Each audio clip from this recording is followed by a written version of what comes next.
Hi guys, I am back to making videos now.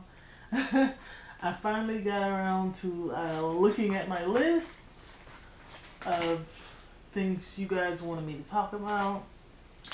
And so today we're going to start off my protection series. Well, it's actually a sub-series from a greater series that I came up with, which is starting your journey, starting your spiritual journey. Okay? So we have all these things that are going on in our lives, and some things that we're starting to notice, like shadow people and all that stuff. Even if you're not noticing that yet, and you just want to step into your spiritual self, right? You just want to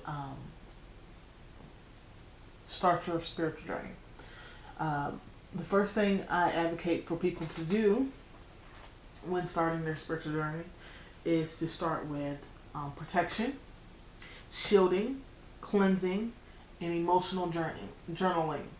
So I advocate for all of those, and I will be doing a sub-series on each one of those. So right now we're covering protection, okay?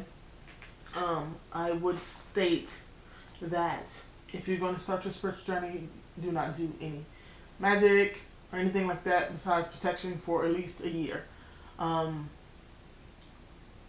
Because you can do studying, you can do researching, but doing spell work right out the gate, without doing any proper research or learning how to protect yourself, can get you in a world of hurt. And I'm just trying to protect you by letting you know this.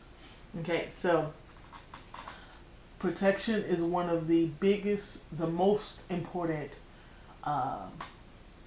form of spiritual awareness that you can do.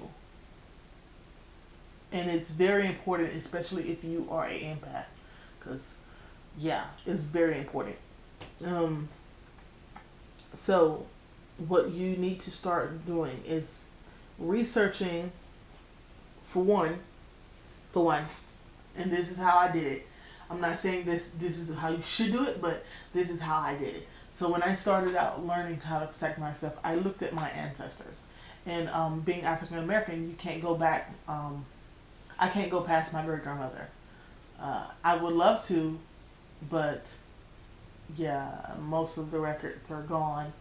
And if I do find a lead, I have to pay obscene amounts of money. But I won't know what tribe I come from, only that I'm from Africa. That's it. So, going back to what my ancestors, the ones that I know, what they practice, I now know that my grandmother passed. She practiced root working, but she was also the mother of church, and that's actually common for a lot of Southern black families. They pass down knowledge that they don't know that it's root working. It's just always been there, like the horseshoe thing, and salt, and hot foot powder, like things like that. They just passed down from their lineage, and they didn't realize, that it was magic, So, but I suggest you learning what your ancestors practice and using that as your benefit. Now, you can be like me, like my great grandma, my grandma was a root worker at one point in her life, but when she passed away, she was the mother of the church. She was a Baptist. She left the magical life behind, and that's what she, was when she passed. Now, as you can say, this will be a opposite of what I am now. Like, I'm not a mother of the church. I don't go to church. I'm not in the church. I do not hate the church. I do not hate all of Christianity. It's because I know some people that are stuck there in that mindset, and they refuse to look at the issues at hand. But it is a cult. I do believe Christianity is a cult. But the thing is, Christianity gives a lot of people a scapegoat. scapegoat, basically. It gives them a chance to go, well, the big mean earth father, because, the devil, he's the one who made us do all of this, him and his minions made us do all of these evil things. Okay, sir. No. But that's a whole nother thing, a whole nother topic. But I would suggest getting to know your ancestors, because you will learn about the ways they protected themselves. I know my grandmother, she would do salt, and my aunties would do hot foot powder. There's a whole bunch of things. They would do the olive oil, which was, a Christian thing. But it was actually pagan as well. But yeah, so they would do a lot of different things, a lot of different things to protect themselves. So after you're learning how to protect you as a vessel, a good way to do that. So, okay, keep in mind, you have learned. I hope you guys are like taking notes, but you have learned what your ancestors did to protect themselves. All right, you have learned that. Now, you need to learn what works for you. And you can start by doing simple things like putting salt on every threshold. And if you believe in this sort of thing, like in my path, it is very well known that mirrors are portals. So that's in my path. Someone that don't believe in that, that's not in their path, it's fine for them. But for me, and through my experience, it's not good for me. So I lock any and every mirror just to be safe. But when you learn how to protect you as a vessel first, you don't have to worry about people trying to manipulate your energy. Because that's the first step. You as a vessel, you as a person protecting you. And then you worry about your environment. Okay? So, because if you can't protect yourself, how the hell are you going to protect your environment? Come on now. Common sense, right? So, you can do a salt mixture of rosemary, rue. If you want to make it a little spicy and it gets rid of bugs, you can do cayenne pepper and lemon.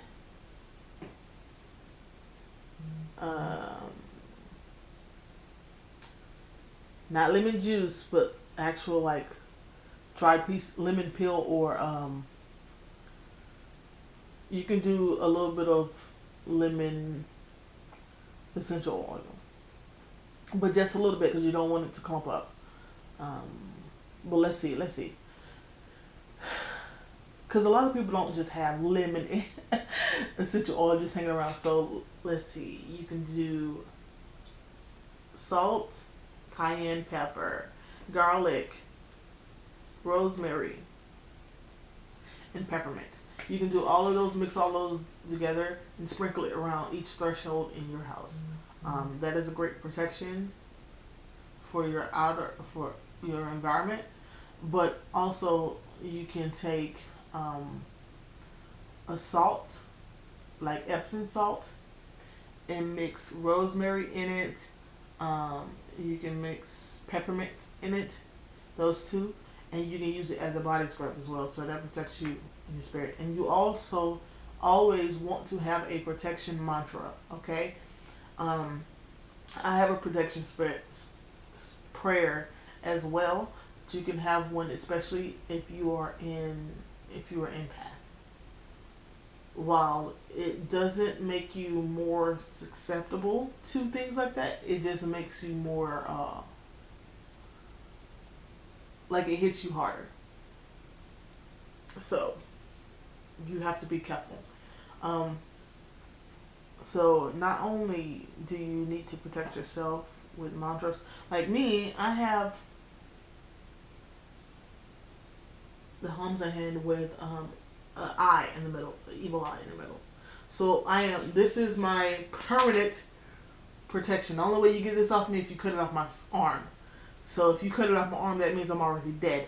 So that's the only way you can get it off me. But I also have my talismans that I keep on me, my necklaces that I keep on me.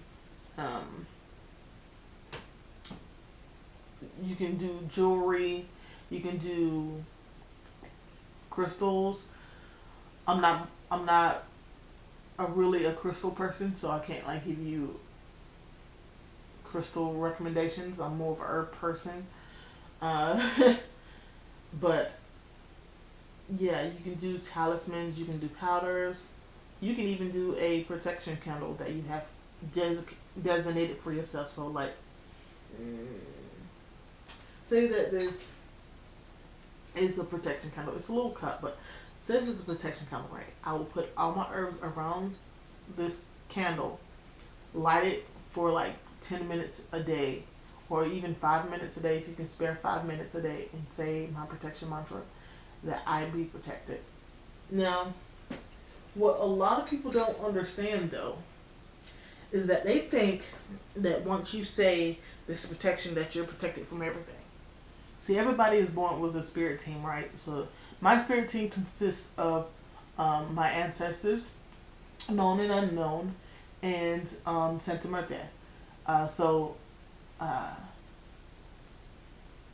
She is always been there in the background, and I finally found her a couple of years ago, probably like 4 or 5 years now.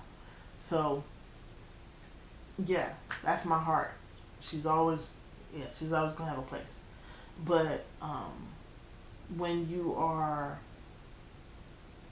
trying to figure out what to say in terms of your own spiritual prayer, add them into it. Right? Add them into it. Make sure that they're part of your protection. But also, like what I was saying was that no matter what your spirit team, no matter what you do, your spirit team is going to make sure whether or not they need to protect you from some certain things, okay? So I'm saying this to say, if you need an ass whooping because you've done something you wasn't supposed to, they're going to not protect you from that particular ass whooping, okay? They're going to let you feel all of that ass whooping. Doesn't mean that your protection doesn't work. It just means that you need an ass whooping for certain things at that moment in time, okay? So yeah, don't go blaming your spirit team if your protections fail. Either you done something wrong, or this was a life lesson. Learn that lesson and shut the hell up. I'm not saying that your spirit team can't be wrong, because sometimes they are. Especially if you're with the ancestors, because your ancestors are not some all-knowing beings. They were once living people, and in my case, they were people I knew alive. So yeah, my grandmother and my grandfather were not perfect people, but I know they won't like purposely hurt me or put me in harm's way. If I got put in harm's way, it was my own fucking fault, and I did that shit because I ignored all the red flags. So learn what works for you. Because like I said, you can listen to this video all day and I can tell you everything I know about protection and how to protect yourself through candles, through powders, through spirit, which would be talismans or jewelry, through sigils. But it is all up to you to put in the work and the action to actually research what works for you. Research. Because at the end of the day, you are responsible for that protection, not just your ancestors, not just your spirit team. They're going to protect you regardless, but sometimes, especially when we're doing our self-improvement journey through spiritualism, we end up fucking ourselves up because we don't have that relationship with our ancestors. We don't have that relationship with the people who come before us. We have to learn how to be appreciative. Now, you don't have to accept everything that your ancestors done, because God knows I didn't get this skin color from my mother. Well, I did, but like, somewhere in the line, somewhere in the line, especially since I'm African American, somewhere in the line, there's masses blood. Okay, we know this. We're not stupid. Do I accept the rape and genocide of my ancestors? No. They need their ass handed to them for that. I'm not gonna be like acceptance and go, oh, it's okay, I'm still alive, I'm still here. No, ma'am. You can get your ass handed to you, and I'm glad that you died the way you did. If you was painful, I don't give a fuck. I'm just kidding. But yeah, no. You have to be respectful of everything that your ancestors have done. You can be respectful, but you don't have to accept it.